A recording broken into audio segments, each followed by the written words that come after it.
Hi, welcome aboard. We're at Hope Harbour Marina here on the Gold Coast.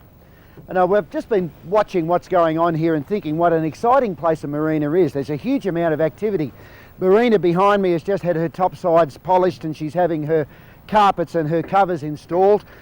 A Steamer 43 just came out of the water to have her bottom cleaned before going back to Cairns on the ship lift. On the other ship lift over the back there's a Dyna 68 which is having the same thing done. She's going to Port Lincoln in South Australia.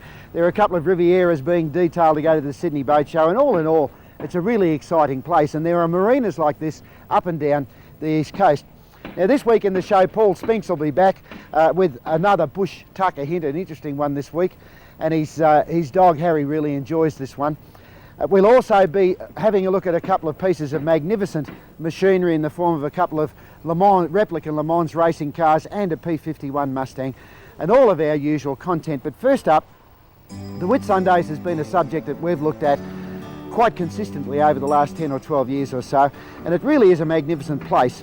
It's the home of Whitsunday Escape, and we'll look at that in just a moment, but it also has attractions on three levels, if you like. There's the Great Barrier Reef, the experience of diving or snorkelling on the reef from Dave Hutchins' Fantasy's Reef World platform out there. There are also the 74 islands of the archipelago, which offer world-class resort facilities right through to the full wilderness experience, along with snorkelling again and diving on the fringing reefs around the islands. And the mainland, which is mainly Airlie Beach, but also Shute Harbour, which is the jumping off point for the Whitsundays, also has a tremendous amount of activity. Now all of these attractions and many more came about here because of the discovery 30 years or so ago that the 74 islands of the archipelago were one of the 3 best cruising grounds in the world, sharing that honour with the Greek Isles and the Caribbean. This led to the establishment of an industry which has become very important to the economies of both Queensland and Australia, and that's the skipper yourself boat charter industry. Until relatively recently, the vast majority of charter companies offered sailing boats. Logical, because the weather is ideal for sailing and there is a wide choice of destinations, wilderness anchorages or the glitter of the many resorts. Yachties come from all over the world to enjoy this paradise, and they're well served by a number of charter companies who offer the very best in modern cruising vessels as well as service. Now that's all very well for those who are either dedicated sailors or who want to experience life aboard a sailing vessel for the first time. Thousands of people who have never been aboard a yacht before in their lives have come here, been briefed, and have sailed away for a week or two with absolutely no problems.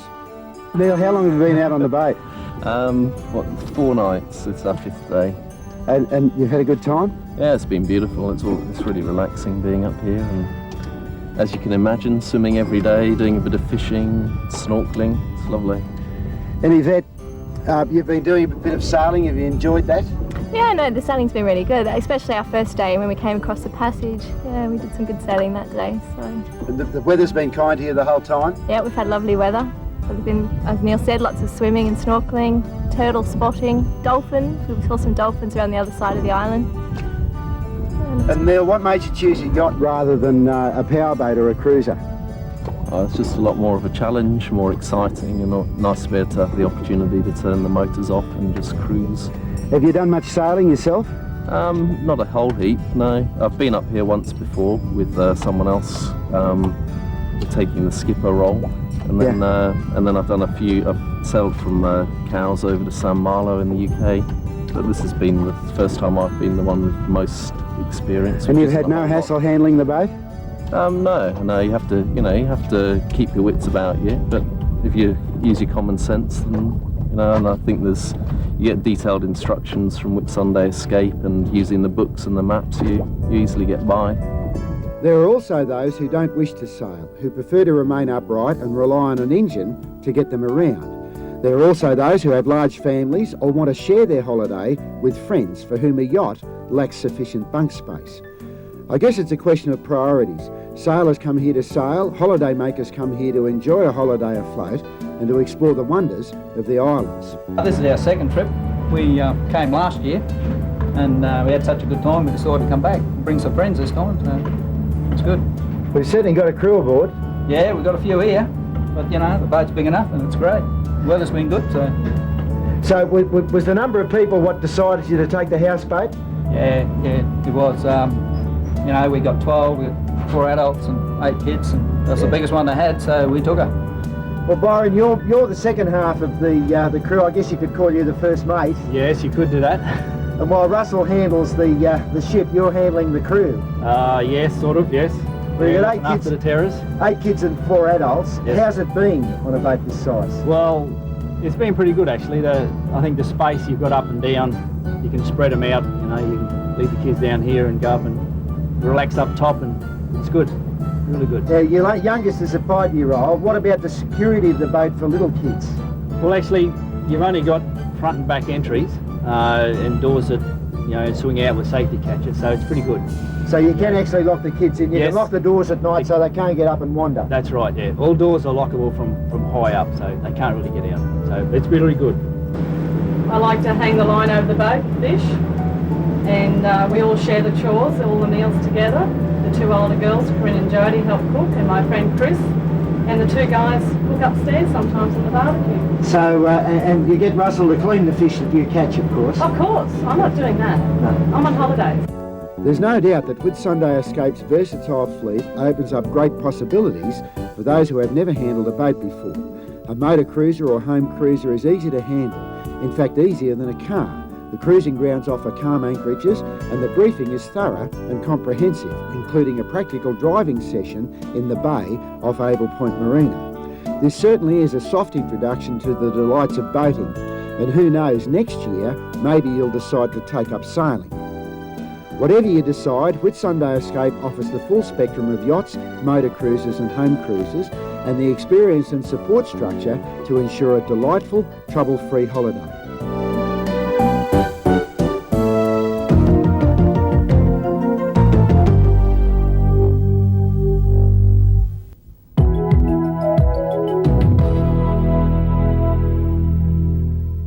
Ever since the first internal combustion engine coughed into life well over 100 years ago, mankind has had a love affair with engines which go suck, squeeze, bang, puff.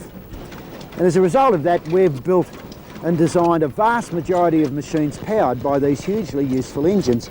And I'm sure in coming years, the 20th century will be seen as yielding works of art, works of fine art, powered by internal combustion engines.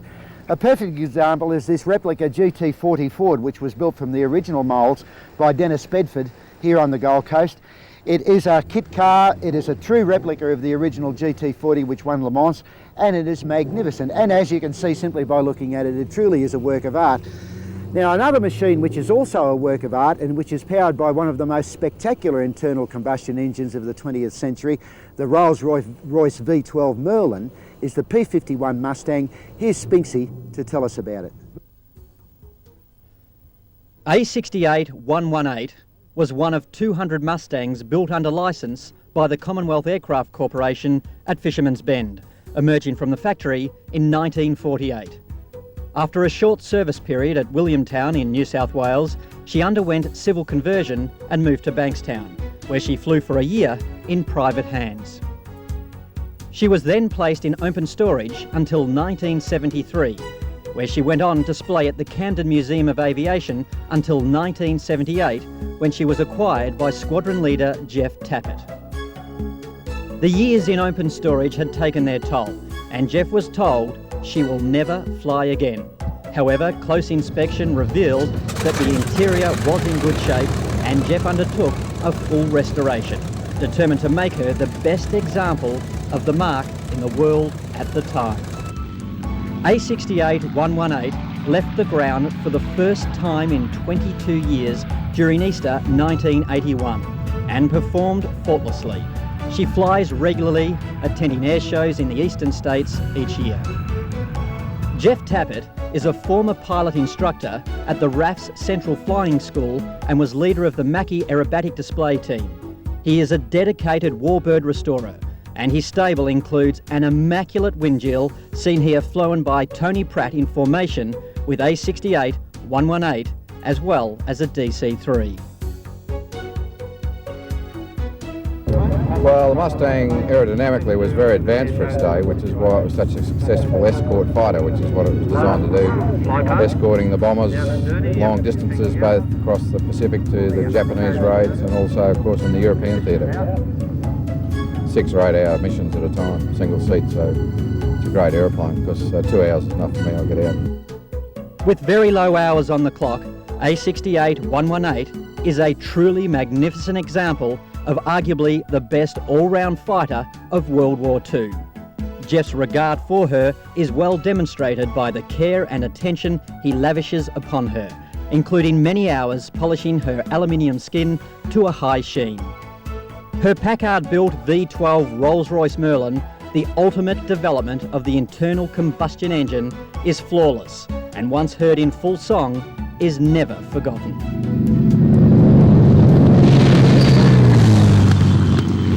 A68-118 would stand out in any warbird company anywhere in the world, and she confirms Australia's place among the great aircraft restoration nations.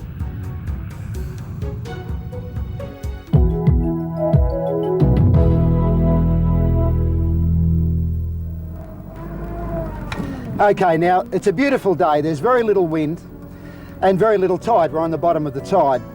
If it was blowing, I would choose to come into the wind if it were possible. If the tide were running and it wasn't blowing, I'd come into the tide, which of course helps the boat to pull up. Now I'm at about 30 degrees to the line of the pontoon there. I come in carrying my way at about 3.5 or 4 knots. As I get level, I touch astern, drop the wheel to the right or to starboard. That pulls the stern of the boat around and pulls me up exactly where I want to be. Just one other aspect. I see a lot of people making a serious mistake when they're actually leaving the wharf, and I'll show you what they do. It seems that people have this fixation on going ahead when they want to move away. Now, I'm tight against the wharf here. You watch what happens when I haul the wheel down to the left and move away. Look at the stern of the boat dragging itself along the wharf and stopping me from moving away until it bounced off the fender there. Now I'll just come around and show you the right technique for leaving a dock or a wharf, virtually regardless of what the circumstances may be. By far the best way of doing it is to again use the engine astern to pull the boat away from it. Now, boats are different to cars in that when you steer a boat, the stern moves rather than the front. When you haul the wheel of a car over to the left, the front goes to the left. When you haul the wheel of a boat over to the left, the stern moves to the right, which means that it makes it very difficult to move away from a wharf, and also you do tend to scrape the boat. Now if I put left hand down, left hand lock, touch astern, you will see that the boat will simply move away very gently from the wharf under full control. I can come around in a half circle, spin the wheel to the right as I touch ahead, and I can move away. Now, they are most important points when you're learning to manoeuvre a boat in confined spaces. You must keep in mind at all times that it's the stern of the boat that moves under steering inputs, not the bow. And once you realise that, and also realise that the energy of the boat as you come into the wharf will allow you to move in alongside, you'll have no problems whatsoever.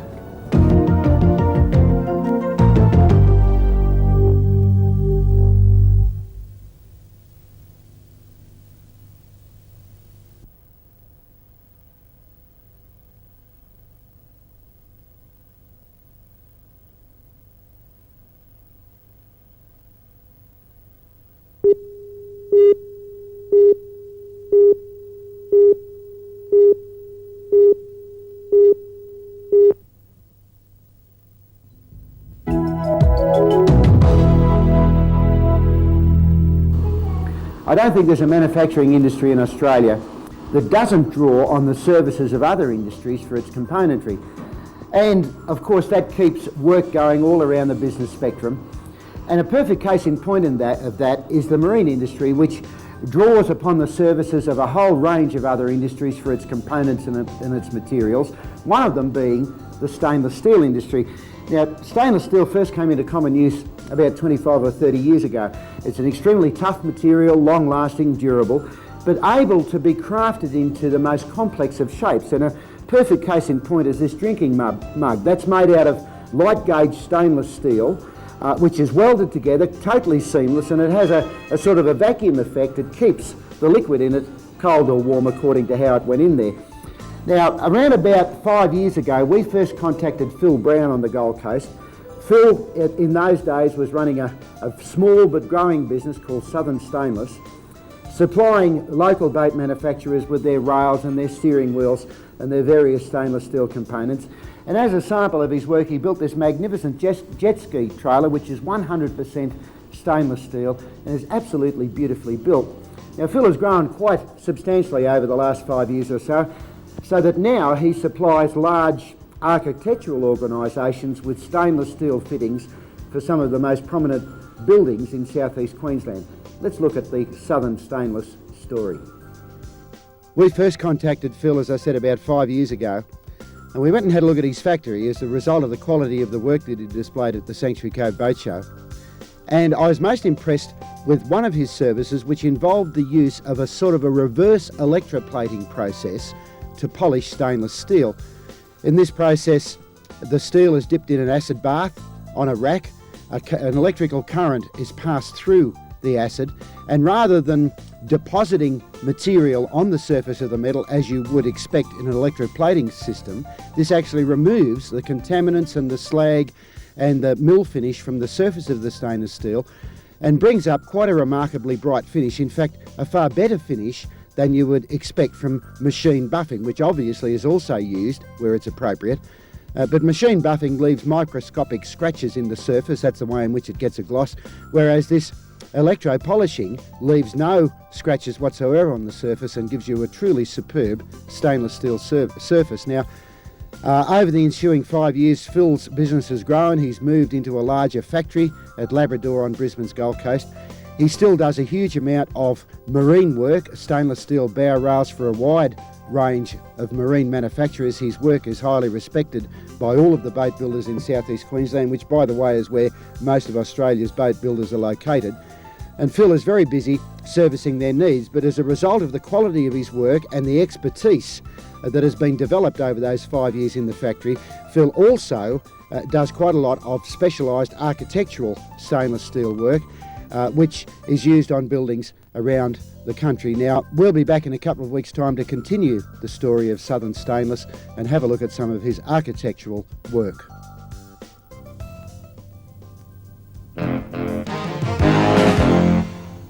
Hello again and welcome back to Paul's Kitchen. Now this week we have another fabulous bush tip for you to see, and it's about opening up a can when you don't have a can opener available, which I'm sure for anybody that's been camping has faced this problem at some time or another. Now, we normally reach to the car, we might try a hammer, which can be extremely difficult to get into your can. We normally dig up an old knife or an old chisel and we try and chisel our way in. I mean, I've even done this at home when I've lost the can opener in the kitchen, and it is almost impossible to get into the can. Of course, you can always throw it at a tree, which is a great one. As you can see, the tree isn't always successful either, but there is another way, and it's rather simple. Last week we showed you how to actually tenderise a piece of steak by simply running over it in the car. You can do the same thing by opening up your can. All you do, g'day Harry, you just simply pop the can under the wheel and drive over it.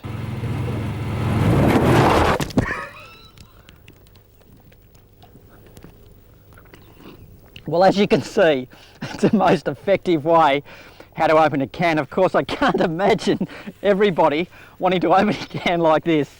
Of course, what you can do is get a plastic bag and you put the can in the bag, and that way you avoid the beans coming out, creating this kind of mess. It's quite tragic really when you think about it. I did tell you last week in Paul's Kitchen I was going to tell you how to have a hot shower and cook your fish at the same time. Well, I most certainly need a shower now, so I promise you next time we meet we'll pick up that tip then. What do you think, Harry?